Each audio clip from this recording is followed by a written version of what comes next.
Hi everyone, John Heath here for MiltonRose Learning, just with another Let's Learn video on Inspector Calls. So we've got an introduction to the basics. We're going to look at some of the key context, and then we're going to round it off by meeting some of the key characters. So hopefully this should provide you with all you need really as a really good introduction before you start studying the play in depth at school. Okay, so let's dive in then. So first off with the basics. So in terms of the genre, Inspector Calls is very much a morality play. So this is no kind of popcorn and chill kind of production. This is actually quite serious, and it's about trying to teach the audience a moral, a clear kind of way of leading a better life. So Priestley kind of uses a blend of detective drama, political theatre, and he creates this kind of mishmash genre so he can explore quite deep concepts of justice and social conscience, and basically looking after others in society rather than just ourselves. So moving forward then to the actual author himself.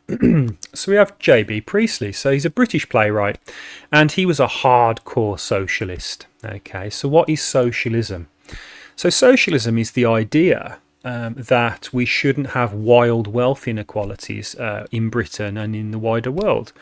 So, for instance, Priestley would not want, the mega rich flying around in helicopters and living in massive mansions whilst the working class kind of struggle for survival. He would argue that we should share the wealth more equally, and that the working class should be supported to lead better, productive lives. So, moving forward then, the origin of the actual play is it was actually written in 1945, so this is just after World War II. So the worst conflict in human history left around about 70 to 85 million people dead.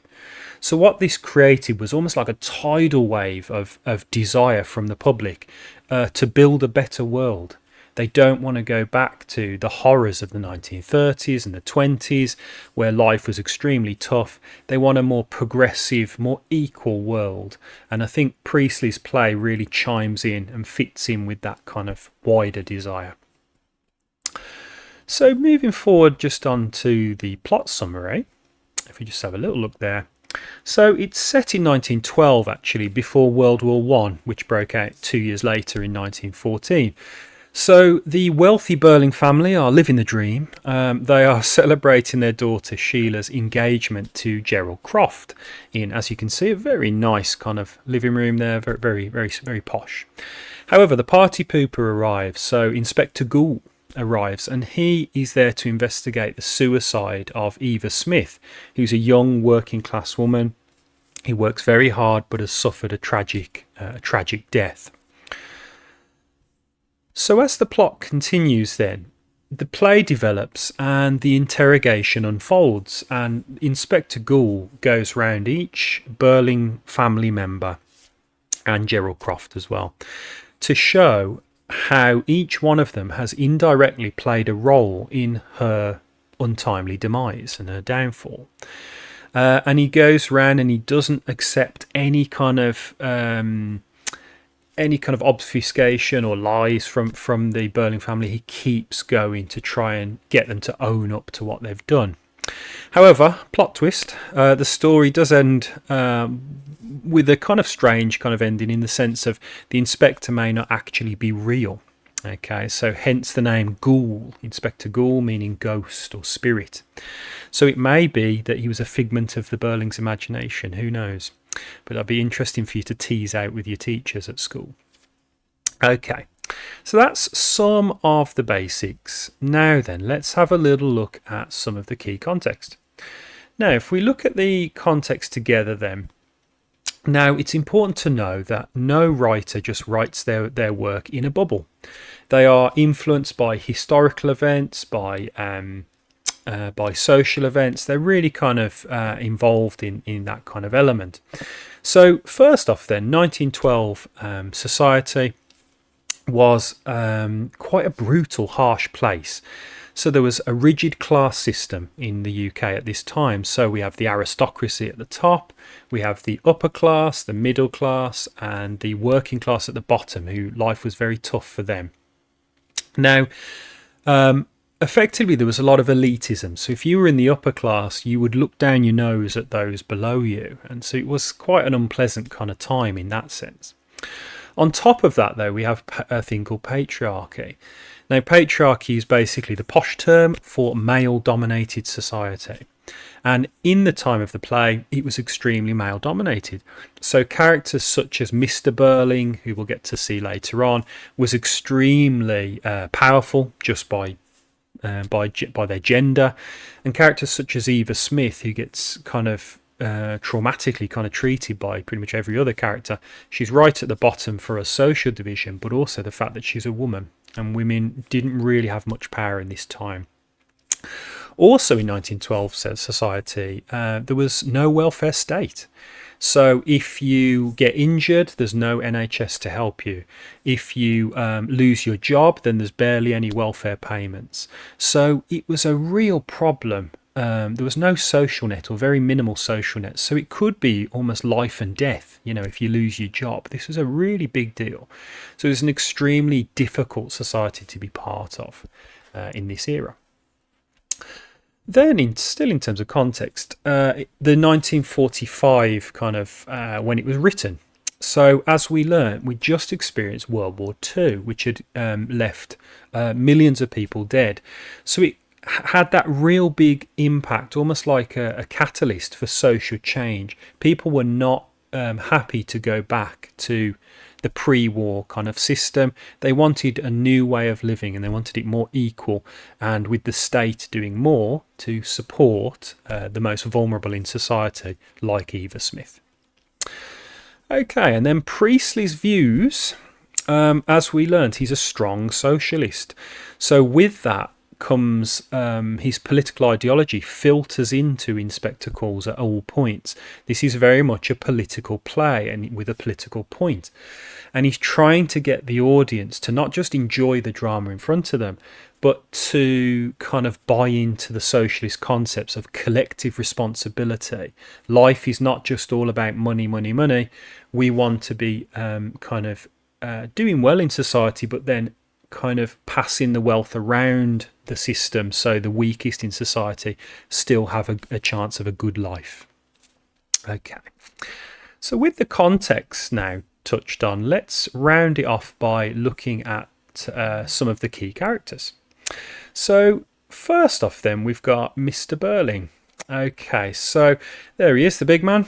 Now, he's basically an arrogant businessman, obsessed with profit, social status, making money. He is Mr. Capitalism.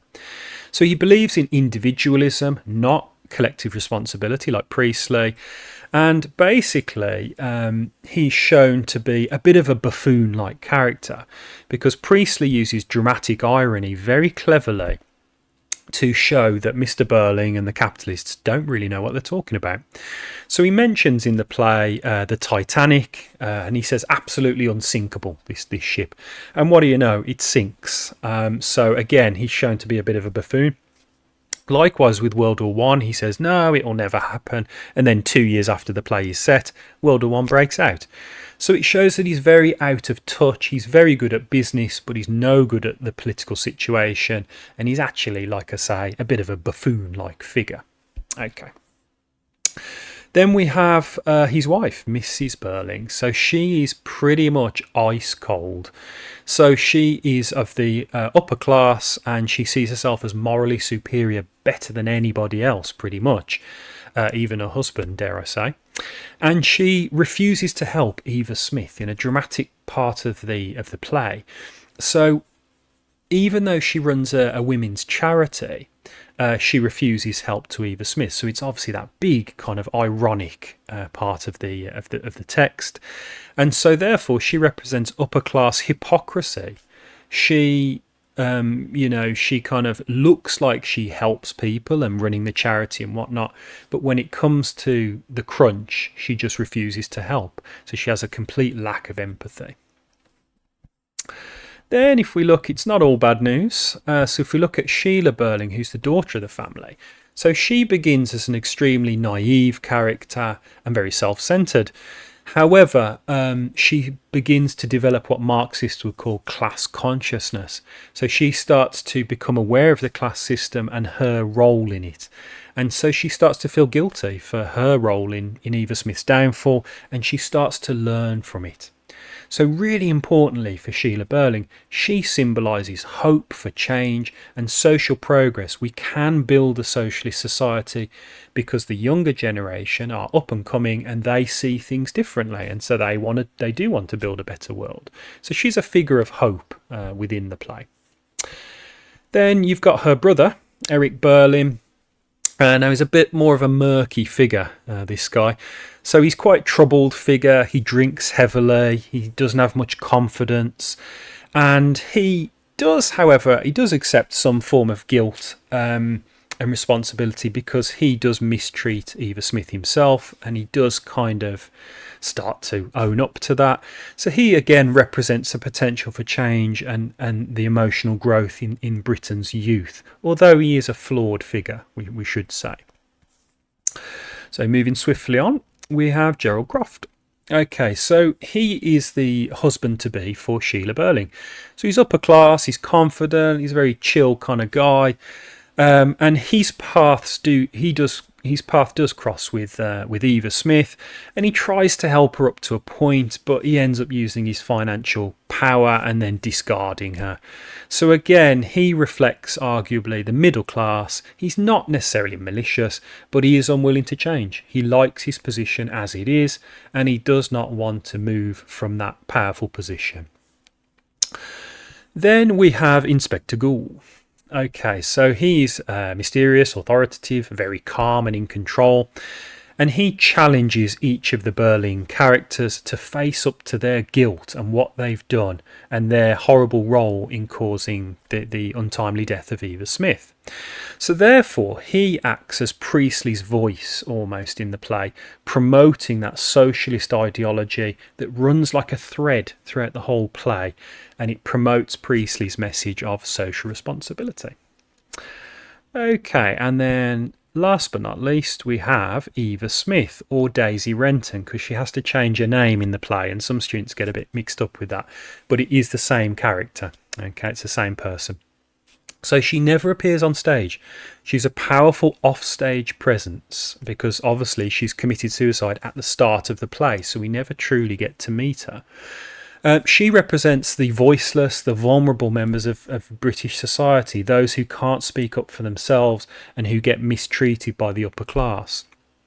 So she suffers at the hands of every character, and she's the ultimate victim of inequality within the play, and is a figure of pity from the audience.